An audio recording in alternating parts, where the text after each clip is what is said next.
చాలా మంది ఉన్నారు. అండ్ ఎస్పెషల్లీ నేను మల్లేశం సమయం నుంచి వర్క్ చేస్తున్న ఎంతోమంది వెంకటన్న, మహి అన్న, లక్ష్మణ్ సార్ అందరిని చూస్తుంటే నాకు చాలా చాలా ఇదే స్టేజ్ మీద 5 ఏళ్ల క్రితం మేము మల్లేశం ప్రీ రిలీజ్ చేసాం. అప్పుడు కూడా రాజు గారు పడుతున్న కష్టం, మళ్ళీ అలాంటి కష్టం, మళ్ళీ అవే కళ్ళు, మళ్ళీ ఇప్పుడు ఇది అవుతుందా కాదా, మళ్ళీ అదే ప్రోటోకాల్, అందరి టెక్నీషియన్స్ని ముందు పిలిచి తర్వాత యాక్టర్లు పిలిచి. So it also feels like coming back home. So thank you Raju garu నన్ను ఇక్కడికి ఇన్వైట్ చేసినందుకు. నేను కూడా ఇక్కడికి రావడానికి ముఖ్య కారణం ఏంటంటే కృతజ్ఞత. ఎందుకు అంటే నా జీవితంలో, నా కెరియర్లో ఒక కొత్త ఊపిరినిచ్చి నాకు కొత్త మార్గదర్శకం చేసిన సోదర సమానుడు రాజు గారు. అండ్ నిజంగా నేను కూడా మళ్ళీ ఇంకొకసారి ఈ వేదికగా, అంటే ఎన్నో వేదికల మీద ఎన్నోసార్లు, ఎన్నో సమయాల్లో, ఎన్నో సందర్భాల్లో బలగం గురించి మాట్లాడినా, లేకపోతే నిన్న మొన్న వచ్చిన కోర్టు కానీ సారంగపాణి గురించి మాట్లాడినా, ప్రతి ఒక్కరూ మళ్ళీ మళ్ళీ తిరిగి మాట్లాడే సినిమా మల్లేశం సినిమా. అది నాకు మీరు ఇచ్చినందుకు మళ్ళీ ఈ వేదికగా మీకు మళ్ళీ హృదయపూర్వకంగా ధన్యవాదాలు రాజు గారు. ఎప్పుడు రాజరాజు అని పిలుస్తున్నా, ఇప్పుడు ఇట్లా రాజు గారు అంటే నాకు కూడా. So it is great to know. And మళ్ళీ ఈ స్క్రిప్ట్ నాకు ముందు నన్ను అడిగారు చేయమని. నేను కొన్ని కారణాల వల్ల, వేరే ప్రాజెక్ట్స్ వల్ల చేయడం కాస్త ఆలస్యమైంది. అయినా నాకు తెలుసు ఎక్కడో మైండ్లో ఎక్కడో ఒక రాజు గారి దగ్గర ఒక అన్స్టాపబుల్ బగ్ ఉంటుంది అనమాట. నన్ను ఎవరు ఆపేది, నేనేం చేయలేనా, ఇట్లాంటి ఒక అంటే ఇప్పుడు వదిలేస్తే ట్రంప్ మీద కూడా పోయి నిజంగా ప్రశ్నిస్తాడు ఆయన కూడా, నువ్వు 100% టారిఫ్ ఎట్లేస్తావు మా మీద అని. సో అట్లాంటి మనస్తత్వం ఉన్న వ్యక్తి ఇలాంటి ఒక సబ్జెక్ట్ ఎంచుకొని చట్టం అనేది అందరికీ సమానమేనా అని ప్రశ్నించడం అన్నప్పుడు నాకు కాస్త ఎక్కువ సర్ప్రైజ్ అవ్వలేదు, కానీ చాలా చాలా గర్వంగా ఫీల్ అయ్యాను. సో ఇక్కడికి నేను రావడానికి, ఇక్కడ నించొని మాట్లాడడానికి ముఖ్యమైన ఇంకో కారణం, ఇవాళ నేను చాలా గర్వపడుతున్నాను. నేను అన్నగా భావించే రాజు గారు ఇలాంటి ఒక సబ్జెక్ట్ తోటి, ఇలాంటి ఒక ఇంపార్టెంట్ టాపిక్ని తీసుకొచ్చి హిస్టరీలోకి మళ్ళీ వెనక్కి వెళ్ళి ఇలాంటి సమాధానాలు, ఇలాంటి ప్రశ్నలు మళ్ళీ అడగడం చాలా చాలా ఇంపార్టెంట్ అని భావించి ఇలాంటి సినిమాలు చేయడం నిజంగా నేను ఎంతో గర్వపడుతున్నాను. అండ్ తెలుగు సినిమాకు కూడా చాలా చాలా lucky that we have a director like Raju garu, we have a producer like Raju garu. ఆయన నేను ఇప్పుడు కాదు ఎప్పుడు చెప్తుంటా, ప్రొడ్యూసర్గా ఫెయిల్ అవుతారేమో కానీ డైరెక్టర్గా, ఒక రచయితగా, ఒక మంచి మనిషిగా మనందరికంటే ముందు ఎంతో ముందుండి ఎంతో గొప్పవారు రాజుగారు. ఆ విషయంలో నాకు ఎటువంటి సందేహం లేదు. This goes by saying without any reasonable doubt. So I'm grateful for films like that. And also ఎక్కడో కాస్త ఈర్ష ఉంది. ఇందాక ట్రైలర్స్ ఉంటే అబ్బా అప్పుడు డేట్లు కుదురుంటే చేసేవాళ్ళం కదా, ఇప్పుడు ఏంది అని అనిపించింది. So I know the potential what you can bring to the stage and to the stories. And ఒక్కోసారి అంటే దాశరథి గారు రాసిన పోయమ్స్ లాగే ఉంటుంది ఆయన లైఫ్ కానీ, ఆయన లైఫ్ స్టైల్ కానీ, ప్రశ్నించే విధానం కానీ, లేకపోతే ఎంతో అంటే ఇట్లాంటి కథలు చెప్పే ముందు వారు ఆ కథని పూర్తిగా వింటారు. అంటే ఇట్లాంటి ఎన్నో కథలు వింటారు, అర్థం చేసుకుంటారు. అవి ఎక్కడున్నా సరే అవి నెగ్లెక్టెడ్ కానీ ఫీల్ అయితే వాటిని బయటికి తీసుకొచ్చి మన ముందు పెడతారు. చాలాసార్లు చాలా అన్కంఫర్టబుల్గా ప్రశ్నలు అడుగుతుంటారు.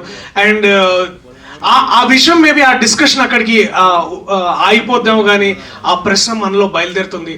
అలాంటి సినిమానే 23 కాబోతుంది. సో దయచేసి మీరందరూ మే 16 చూడండి. అండ్ ఎందుకంటే కేవలం ఇది రాజుగారు చేసినందుకు కాదు, కానీ తెలుగు భాషకి, తెలుగు పాటకి, తెలుగు సినిమాకి ఒక కొత్త గౌరవాన్ని, ప్రపంచవ్యాప్తంగా గౌరవాన్ని తీసుకొచ్చిన చంద్రబోస్ లాంటి గొప్ప రచయిత ఇవాళ ఇట్లాంటి వేదిక మీద ఉండడం, వారికి నేను జస్ట్ ఇట్లా 1 hand డిస్టెన్స్లో నిల్చోవడం నిజంగా నాకు చాలా గొప్ప విషయం. అండ్ ఇలాంటి గొప్ప కవి, ఇలాంటి గొప్ప రచయిత మనకి ఇట్లాంటి సినిమాకి పనిచేయడం కూడా ఇది చాలా చాలా గొప్ప విషయం. థ్యాంక్ యూ చంద్రబోస్ గారు. అప్పుడు మల్లేశం చేసినందుకు మీరు జస్ట్ ఏ టైం మెట్రో చేయలేకపోయారు, బట్ ఇట్స్ ఓకే, మీ సరిసమానులు గుల్జర్ గారు అక్కడ చేశారు. సో ఐఎమ్ గ్రేట్ఫుల్ సార్ ఇవాళ ఇక్కడ ఉండడం. So quickly my all my appreciation to the cast and crew. Teja, Tanmay, Teja, I think ఆ సాగర్ నీలో ఇంకా కనిపిస్తున్నాడు నీ కళ్ళల్లో, నీ స్పీచ్లో. ఇంకా రైట్ ఆ రాంగ్ డిసిషన్ తీసుకోలేని. It's a very very very confusing but a very beautiful space. Congratulations. అలాగే మహేష్ గారు, కంగ్రాచులేషన్స్ సార్, మీరు కోచ్ నుంచి ఇప్పుడు యాక్టర్ అయ్యారు. సో మీకు ఇప్పుడు 360-degree ఎక్స్పీరియన్స్ వస్తుంది నాకు తెలిసి. Congratulations Tanmay on a very good performance. My brother Pavan Ramesh ఎక్కడో ఇట్లా కరెక్ట్గా 8-8 ఏళ్ల క్రితం ఐ థింక్ ఏదో ఇట్లా ఊర్లు పడి విత్తనాలు అయ్యి అమ్ముకుంటే వీడియోలు చేసి అక్కడి నుంచి ఇవాళ to from the soil, from the man from the soil, the actor from the soil లాగా.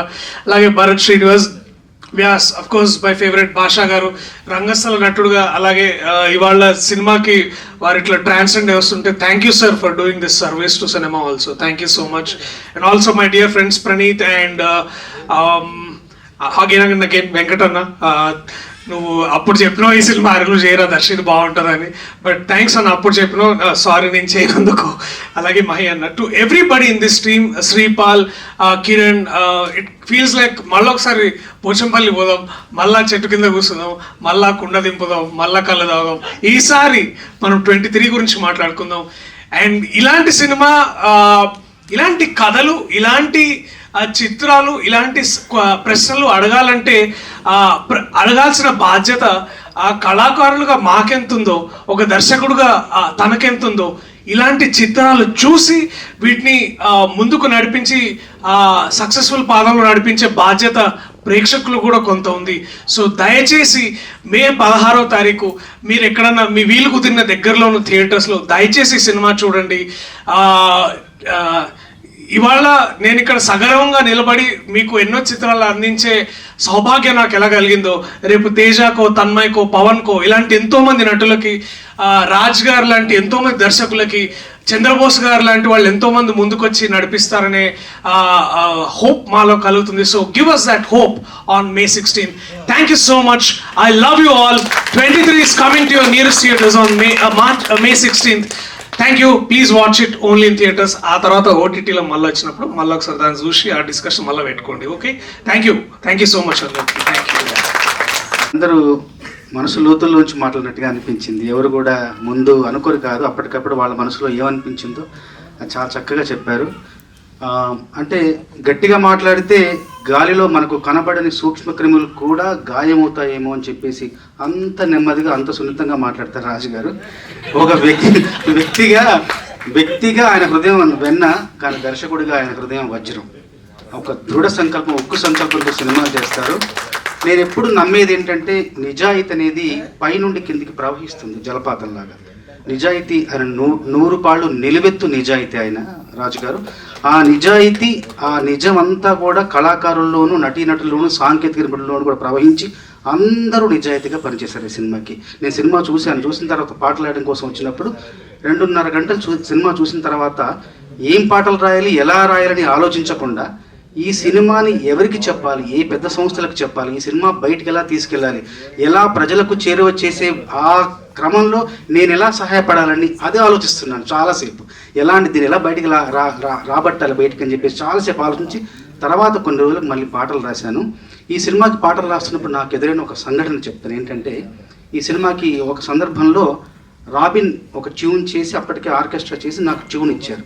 ఇచ్చిన తర్వాత నేనేమన్నానంటే రాజుగారితో 2-3 సార్లు విని, ఇది ఎందుకో నేను అనుకున్న భావాలకు, ఆ సందర్భంలో రావాల్సిన భావాలకు ఈ బాణిలో పొదగదేమో, నేను రాయలేకపోతున్నానేమో, అందువల్ల స్వేచ్ఛగా నేను ఒకటి రాసేస్తాను, రాసిన తర్వాత దానికి బాణి కడతారా అంటే అప్పటికి అది రికార్డ్ అయింది.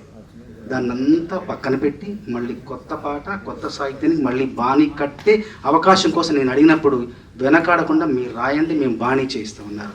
అబ్బాయి జైల్లో పడతాడు, అమ్మాయి ఎదురు చూస్తూ ఉంటుంది, అమ్మాయి పొట్టతో ఉంటుంది, ఎదురు చూస్తూ ఉంటుంది. అక్కడ తను ఒక జైల్లో ఉంటాడు, ఇక్కడ అమ్మాయి కూడా ఒక జైలు. అక్కడ ఊచలున్న జైలు, ఇక్కడ ఊచలు లేని జైలు. సో ఈ సందర్భంలో నేను రాశాను, నీదొక చెరసాల, నాదొక చెరసాల, నీది స్వేచ్ఛ లేని బ్రతుకు, నాది బ్రతుకే లేని స్వేచ్ఛ, ఇరువురి చెరలు తొలగేదల, ఇరువురి చెరలు వేడేదల, నీదొక చెరసాల, నాదొక చెరసాల, రాలేవని తెలిసి ఎదురే చూస్తున్నాను, వినలేవని తెలిసి ఏడుస్తూ ఉన్నాను, నీ గురుతులని మోసి బరువెక్కాను నేను, అలసటతో అడుగే వేసి నడిచే గాయాన్నయ్యాను. నీదొక చెరసాల నాదొక చెరసాల, నీది స్వేచ్ఛ లేని బ్రతుకు నాది బ్రతుకే లేని స్వేచ్ఛ అని స్వేచ్ఛగా స్వచ్ఛంగా రాస్తే దానికి బాణీ కట్టి మళ్ళీ కొత్త పాట రికార్డ్ చేశారు. అంటే అక్షరానికి, సాహిత్యానికి, సృజనకి వాళ్ళు ఎంత అగ్రస్థానం, ఎంత పెద్ద పీట వేసే దర్శకుడు. కాబట్టి ఇలాంటి మంచి పాటలు రాయగలిగే అవకాశం నాకు లభించింది. కాబట్టి మనస్ఫూర్తిగా రాజుగారికి ధన్యవాదాలు తెలియజేసుకుంటూ, ఈ సినిమాలో అందరిది కూడా ఎంత నిజాయితీ ఉంటుంది, నటనలో ఎంత సహజత్వం ఉంటుంది, ఎంత స్వభావ సిద్ధత ఉంటుందంటే అసలు నటించారా నేను నమ్మలేకపోయాను వీళ్ళందరూ నటన చూసి. మామూలుగా సినిమాల్లో మనం కింద క్రెడిట్స్లో సాంకేతిక నిపుణులను వేస్తాం కదా, ఈ సినిమానికి సాంకేతిక నిపుణులతో పాటు నటనా నిపుణులను వేయాలేమో వీళ్ళకు, అంత బాగా నటించారు. అసలు అసలు తేజ, తన్మయి అసలు ఏంటి వాళ్ళు, అసలు నిజమైన జీవితంలో నుంచి మనం చూస్తున్నామా, దొంగచాటికలు వాళ్ళని ఇలా చూస్తున్నామా, వాళ్ళ జీవితం ఒక పక్కన నడుస్తూ ఉంటే మనం పక్క నుంచి గమనిస్తున్నామన్న అంత సహజంగా, అంత తర్వాత తన వాచకం ఎంత బాగుందంటే ఎంత చక్కగా మాట్లాడుతున్నారు. అసలు లాయర్ అంటే లాయర్లానే మాట్లాడారు. తర్వాత చూస్తే ఆయన తర్వాత అందరినీ కాస్టింగ్ చేసే డైరెక్టర్ అంట, అది నేను ఆశ్చర్యపోయాను. పవన్ బాబు నువ్వు నా పాటను పొగడవని నేను పొగడట్లేదు బాబు, నేను నిజంగానే పొగడుతున్నా. అసలు జైల్లో ఒక మనిషి ఎలా ఉంటాడు, అతని మానసిక స్థితి ఎలా ఉంటుంది, అతని ప్రవర్తన ఎలా ఉంటుంది, ఎంత గందరగోళానికి, ఎంత అయోమయానికి గురయ్యి ఎలా వాళ్ళు ప్రవర్తిస్తారన్న దానికి అలా సాక్షాత్కారం అసలు ఆయన చూస్తుంటే ఎంత బాగా నటించారో. మీరు ఫ్యాక్స్ నిజం లాగా అందరూ కూడా ఇవన్నీ చూస్తుంటే ఈ సినిమా ఎంత గొప్ప విజయం సాధించబోతుంది, నటనాపరంగా ఎంత పై మెట్టులో ఉంది సినిమా పరంగా అని నేను మనస్ఫూర్తిగా నమ్ముతున్నాను. అట్లాగే ప్రియదర్శన్ గారిని ఒక గొప్ప నటుడిగా ఆయనకు జన్మనిచ్చిన మలేషియన్ సినిమా ఎలాగైతే ఆయనకు జన్మనిచ్చిందో, ఈ సినిమా ద్వారా ఎంతోమంది నటన నిపుణులకు మరింత జన్మనివ్వాలని, కొత్త జన్మనివ్వాలని, ఆ జన్మ వాళ్ళ జీవితానికి కొత్త బాటలు వేయాలని మనస్ఫూర్తిగా ఆకాంక్షిస్తూ, ఆశిస్తూ, చిన్నవాళ్ళు కాబట్టి ఆశీర్వదిస్తూ, నాకు 3 పాటలు రాసే అవకాశం ఇచ్చిన రాజుగారికి మరొక్కసారి ధన్యవాదాలు తెలియజేసుకుంటూ, నేలపైన పువ్వులన్నీ అక్షరాలయే, నింగిలోన రంగులన్నీ కాగితాలయే, నీకు నాకు లోకమంతా ప్రేమ కవితాయే, ప్రేమలోన ఈ క్షణాలి శాశ్వతాలయే, ఇంకేమీ వద్దంట నువ్వుంటే చాలంట అంతే, బంగారం అక్కర్లేని సింగారం ఏడుందంటే అచ్చంగా చూపిస్తానే నిన్నే, ఐశ్వర్యం అక్కర్లేని ఆనందం ఏడుందంటే స్వచ్ఛంగా చూపిస్తానే నన్నే. ఇలాంటి మంచి పాటలకు మంచి ప్రయత్నం అవకాశం ఇచ్చింది. మరొకసారి రాజుగారితో ఒక అనుబంధం చెప్తారు. మలేషియన్ కావచ్చు, ఈ సినిమా కావచ్చు, నేను ఒక రెమ్యునరేషన్ చెప్తా. ఆ రెమ్యునరేషన్ నేను అడిగింది తీసుకొచ్చిన తర్వాత నేను పాట రాసిన తర్వాత పాపం ఈ సినిమాకి అంత శక్తి, అంటే ఎంత శక్తి ఒక సినిమాకు ఉంటుంది, ఒక మార్కెట్ కానీ అదంతా చూసి నేను అడిగిన దాంట్లో ఒక 60% తీసుకున్నాను, మిగతా 40% అతను వెనక్కి ఇచ్చాను. ఎందుకంటే చిన్న సినిమా కష్టపడి చేస్తున్నాడు. నేను ఎందుకు ఈ సంఘటన ఎందుకు చెప్తున్నానంటే, వచ్చేసారి ఈ సినిమా ఘన విజయం సాధించి నేను అడిగినంత మీరు ఇవ్వాలి, అది నేను తీసుకోవాలని కోరుకుంటున్నాను. చాలా అద్భుతమైన సబబైన కోరిక సార్.